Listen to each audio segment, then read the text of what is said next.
എടി എടി കള്ളിപ്പെണ്ണെ, ഇജ്ജ് ഈ കൂടിൻ്റെ ഉള്ളിൽ കയറി കിടക്കണല്ലോ രാവിലെ.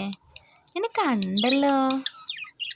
ഇതാ ഈ ഈ ഇതിൻ്റെ ഇടയിൽ കൂടെ ഇങ്ങനെ പുറത്തേക്ക് ഇങ്ങനെ നോക്കുക. കൊഴുത്തി അതിൻ്റെ ഉള്ളിൽ കൂടെ ഇങ്ങനെ നോക്കണ ഞാൻ കണ്ടല്ലോ. എന്നെ കണ്ടല്ലോ. ചുട്കിയേ, കുട്ടി എവിടെ? ഷൊട്ടുമണി എവിടെ? ഏ ഷൊട്ടുമണി എവിടെ? എന്താ വിശേഷം? ഏ കുമ്പായിൽ കുഞ്ഞാവുണ്ടോ? കുഞ്ഞാവുണ്ടോ കുമ്പായിൽ? ഇത് ജിംബ്രിനെ ചീത്ത വിളിക്കാം. നീ എന്തിനാടി എൻ്റെ ഭാര്യേൻ്റെ കാര്യം അന്വേഷിക്കണേ? വേഗം മുട്ടിട്ടോളിട്ടോ. ഈ എല്ലാവരും ചൊറിയാണല്ലോ.